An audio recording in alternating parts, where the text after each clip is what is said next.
Hello everyone, I hope you all are doing well and I wish you all the best कि आपकी जो stock market की journey है वो अच्छी जा रही होंगी, आप अच्छे पैसे कमा रहे होंगे guys. And thank you so much for watching my YouTube channel videos. So guys, अभी आने वाला एक नया आईपीओ जे यम ग्लोबल फूड्स लिमिटेड का। तो चलिए गाइस, आईपीओ डिटेल्स देख लेते हैं। आईपीओ डेट जो है वो 2 सितंबर 2024 से लेकर 4 सितंबर 2024 तक है। फेस वैल्यू 5 रुपये पर शेयर। प्राइस बैंड जो है वो 59 रुपये से लेकर 61 रुपये पर शेयर है।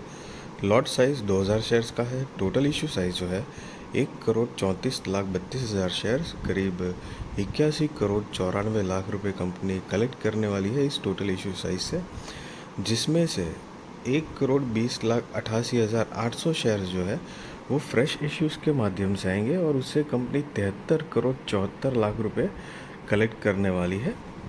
और बचे हुए जो है मतलब 13,43,200 शेयर्स वो ऑफ़र फॉर सेल के ज़रिए आएंगे। उससे कंपनी 8,19,00,000 रुपये कलेक्ट करेगी। So basically offer for sale से जो पैसे कलेक्ट होंगे वो प्रमोटर्स के पास सीधे सीधे जाएंगे, कंपनी के अंदर यूज़ नहीं होंगे।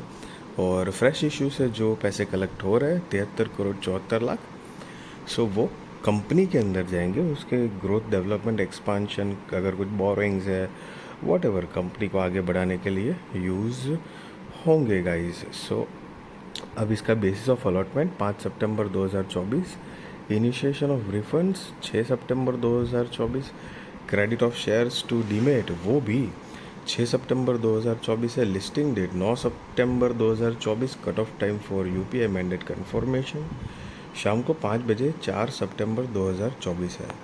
Issue type book built issue IPO. Listing जो है वो एनएसई एसएमई पे गाइस होगी। सो ये एक स्मॉल एंड मीडियम एंटरप्राइजेस का आईपीओ है, मेन बोर्ड आईपीओ नहीं है।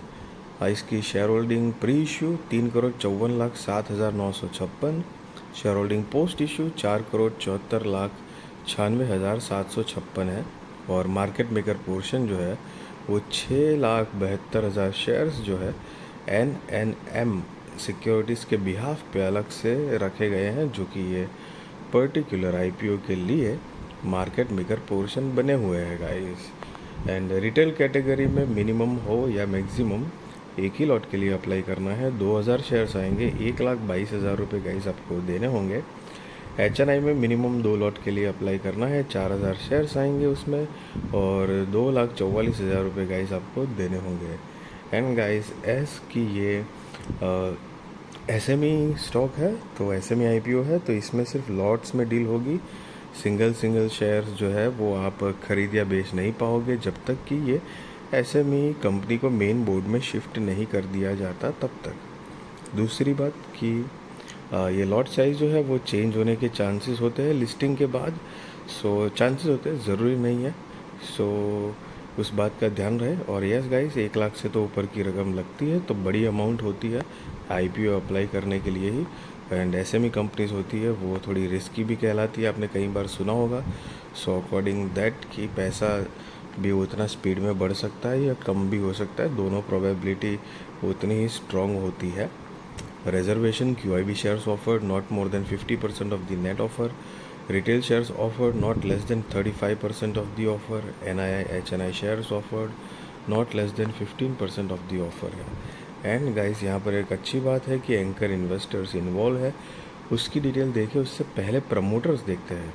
सो the promoters of the company are mister Shripal Viramchand Sanghvi, mister Amit Agarwal, Mrs Sujata Mehta, Shanti Guru industries limited, Mrs Sarika Sangvi, MS Shripal Sanghvi HUF and MS Mahipal Sanghvi HUF, जो कि कंपनी के प्रमोटर्स है। और इनकी शेयर होल्डिंग प्री इशू 92% है, शेयर होल्डिंग पोस्ट इशू नहीं दी गई है। सो अभी जो है वो मतलब ऑलमोस्ट मेजॉरिटी जो स्टेक है वो प्रमोटर्स के पास ही है।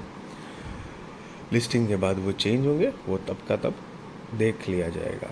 अब एंकर इन्वेस्टर्स की डिटेल की बात करें तो उनकी बीडी डेट जो है वो 30 अगस्त 2024 है। शेयर्स जो ऑफ़र करे गए हैं वो 37,76,000 है। उनका साइज इन पोर्शन जो है वो 23,03,00,000 anchor lock in period end date for 50% shares 30 days, जो उसकी डेट है 5 अक्टूबर 2024। Anchor lock in period end date for remaining shares 90 days, उसकी जो डेट है 4 दिसंबर 2024। सो यहाँ पर बेसिकली ये जो डेट है वो एंकर इन्वेस्टर जैसे कि बड़ा माल उठाते हैं तो कंपनी के साथ जो भी उनकी टर्म्स एंड कंडीशंस होती होगी उसमें से ये एक है कि मतलब आईपीओ मतलब स्टॉक लिस्टिंग के बाद 30 दिन तक एंकर इन्वेस्टर्स एक भी शेयर्स बेच नहीं सकते हैं। अगर बेचना है तो 30 दिन के बाद बेच सकते हैं, लेकिन वो भी उनके पास जो है उसमें से 50% का हिस्सा ही बेच सकते हैं और बचा हुआ 50% जो है वो 90 दिन के बाद ही बेच सकते हैं। तो उसकी अलग अलग डेट दी गई है। And guys yes, anchor investors involve जब भी होते हैं तो वो एक पॉजिटिव माहौल ज़रूर कहलाता है क्योंकि वो बड़ा पैसा लगाते हैं। सो एक तरह से समझो कि आई मीन एक एड ऑन पॉइंट कह सकते हैं कि trust more convincing and trust built up की एक एड ऑन पॉइंट कह सकते हैं। ज़रूरी नहीं है कि वैसा ही हो, लेकिन एक होता है कि आई मीन कोई बड़ा पैसा क्यों लगाएगा, कुछ ना कुछ तो बात रहेगी कंपनी में। और हर बार ये बात ज़रूरी भी नहीं है, कई बार कुछ मैन्युपुलेटिव चीज़ें भी होती है, बट यस पॉजिटिव ज़रूर माना जाता है। मतलब ग्रे मार्केट प्रीमियम बढ़ने के चांसेस होते हैं गाइस। सो लेकिन मेरा ओपिनियन आपको बताऊं तो कभी भी ये मतलब आईपीओ हो या स्टॉक हो, कभी भी ऐसे आई मीन बड़ा कोई इन्वेस्टर है या ऐसे एंकर इन्वेस्टर है या फिर वो कोई इंस्टीट्यूशंस है बड़ी, उसने अगर स्टॉक या उसमें पैसे लगा दिए हैं तो जस्ट वो एक सिंगल एजेंडा पॉइंट पे हमें कभी ऐसे इन्वेस्टमेंट के लिए डिसीजंस नहीं बनाने चाहिए वो एक सिंगल एजेंडा पॉइंट पे, क्योंकि उनकी I mean research team, risk capacity, कितना लॉस खाने की कैपेसिटी, प्रॉफिट कितना बुक करके निकल सकते हैं, बहुत सारी चीज़ों में गाइस फ़र्क होता है। सो और उनकी नेटवर्क कनेक्शंस बहुत बहुत बहुत गाइस, हम जो नॉर्मल रिटेलर्स होते हैं उनकी पहुंच से काफ़ी एक एक्स्ट्रा उनके पास रिसोर्सेज भी उतने ज़्यादा होते हैं, बहुत सारी चीज़ों में फ़र्क होता है। तो एकदम से एक सिंगल पॉइंट पे आपको डिसीजंस नहीं लेने चाहिए अकॉर्डिंग टू माय पॉइंट। सी मैं आपको कोई बाय और सेल रिकमेंडेशन नहीं दे रहा हूँ, ना ही मैं ये बता रहा हूँ कि आप आईपीओ में अप्लाई करो या ना करो। That is depend on your risk research, financial advisor को पूछ कर करना। बट यस हाँ, ये ज़रूर कह सकते हैं कि पॉजिटिव ज़रूर माना जाता है। अब कंपनी के बिज़नेस की ब्रीफ आइडिया ले तो 2008 से एस्टेब्लिश्ड है JM global foods limited, formerly known as Kichoni online service private limited, जो कि पहले का नाम था उनका। प्रोड्यूसेस एंड और processes Bengali chickpeas, local known as chana, fried garam and besan flour, and supplies this to variety of markets such as distributors, large retailers, hotels, restaurants, caterers, branded supermarkets and wholesalers। Company की कुछ ISO certifications है जो कि authenticity बताती है। साथ में जो प्रोडक्ट पोर्टफोलियो उसमें JM fried gram whole, standard fried gram split and standard fried gram whole, JM gram flour, leader gram flour and pony gram flour. तो ये कुछ प्रोडक्ट पोर्टफोलियो है। और 31 मार्च 2024 के अकॉर्डिंग कंपनी के पास टोटल 155 लोगों की परमानेंट एम्प्लॉय की मतलब टीम है जो कि अलग अलग डिपार्टमेंट में गाइस काम करती है।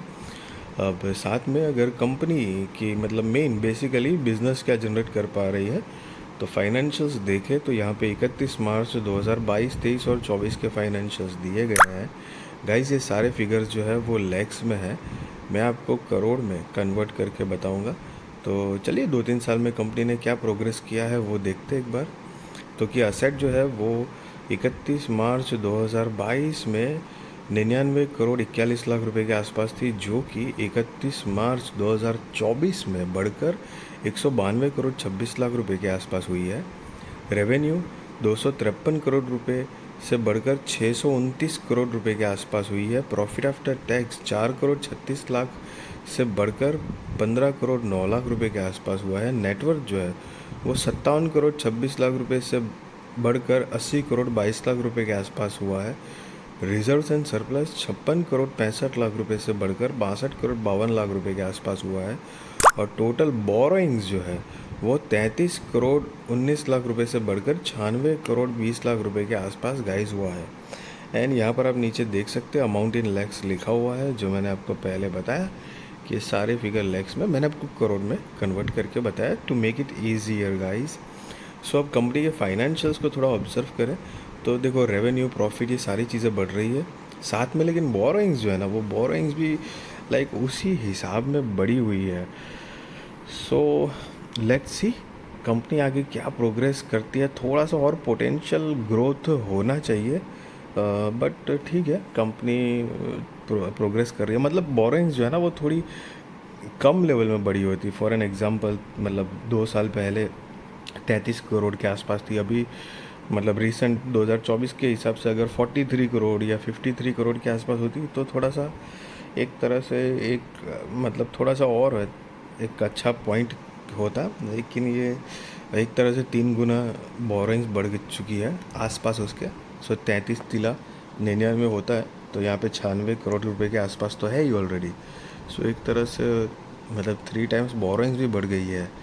सो लेट्स सी कंपनी क्या प्रोग्रेस कर पाती है, बिकॉज सी छोटी कंपनीज होती है तो ये मतलब बोरोइंग्स लेना कोई I mean it is not about कि भाई बोरोइंग्स ली है तो कर्जा लिया है तो कोई ऐसे आई मीन बुरी बात है, बट अब उसको कैसे यूटिलाइज कर रहे हैं ज़्यादा से ज़्यादा प्रॉफिटेबिलिटी बढ़ाने के लिए। सो वो मेन एक चीज़ है गाइस, तो देखते हैं क्या आगे परफॉर्म करती है। हालांकि कंपनी का मार्केट कैपिटलाइजेशन एसएमई कंपनी के हिसाब से बढ़िया है, जो कि 289 करोड़ रुपए के आसपास का है, तो करीब करीब 290 करोड़ रुपए के आसपास हम काउंट कर सकते हैं, अप्रॉक्स उसके आसपास। सो एसएमई के हिसाब से वो एक अच्छा मार्केट कैपिटलाइजेशन है, बिकॉज आपने कभी जनरली देखा होगा कि एसएमई कंपनीज जो होती है ना, उनका मार्केट कैपिटलाइजेशन 5-10 करोड़ से लेकर मैक्सिमम 150 करोड़ के अंदर निपट जाता है। 70 to 80% कंपनी का मार्केट कैपिटलाइजेशन जो है वो इसी के आसपास घूमता है। बहुत कम कंपनीज होती है जो मतलब पौने आई मीन 170 करोड़ या 200 करोड़ 250 करोड़ ऐसे होती है। So according to that context ये एक एसएमई के हिसाब से ठीक है, थोड़ा डिसेंट मार्केट कैप है ज़रूर। हालांकि ऑफ कोर्स बहुत छोटी कंपनी है, छोटी कंपनी से यही एक प्रॉब्लम होता है, मतलब मेजर प्रॉब्लम्स में से एक कि अगर बोरोइंग्स बढ़ती जाती है ज़्यादा से ज़्यादा और कंसिस्टेंटली उनको बिजनेस ग्रोथ नहीं मिल रहा है तो थोड़ा दिक्कत वाला मामला हो जाता है गाइस। अब ROE 18.81%, ROC 26.27%, debt to equity 1.2, RONW 18.81%, PBV 2.69, PAT margin 2.4% है। EPS pre IPO 4.26, post IPO 3.18, PX pre IPO 14.31 है, पोस्ट IPO 19.2 है गाइस। और ये जो नोट है बेसिकली उन्होंने EPS pre IPO and post IPO कैसे कैलकुलेट किया है उसके बारे में गाइस यहाँ पर बताया हुआ है। अगर कंपनी का ऑब्जेक्ट ऑफ इशू देखें, मतलब IPO लाने की रीजंस क्या है, तो कि यहाँ पर मेजरली 3 रीजंस दिए हैं: working capital requirements, capital expenditure और general corporate purposes. So guys just be responsible trader, be responsible investor, value your money and I wish you all the best. आपकी स्टॉक मार्केट की journey अच्छी जाए, आप अच्छे पैसे कमा पाओ गाइस। एंड यस, ट्रेडिंग करो तो संभल के करो, मनी मैनेजमेंट और वो सारी चीज़ों का ध्यान रख के करो। एंड यस, अगेन मैं आपको कोई भी टाइप का रिकमेंडेशन नहीं दे रहा हूँ। एंड वीडियो अच्छी लगी तो ज़रूर लाइक शेयर सब्सक्राइब करिए, आपके सारे कॉन्टैक्ट के साथ भी मेरी वीडियो चैनल शेयर करिए ताकि उनकी भी स्टॉक मार्केट की जर्नी और भी ज़्यादा कॉन्फिडेंट, सक्सेसफुल और अवेयर हो पाएगा guys. Thank you so much for watching this video.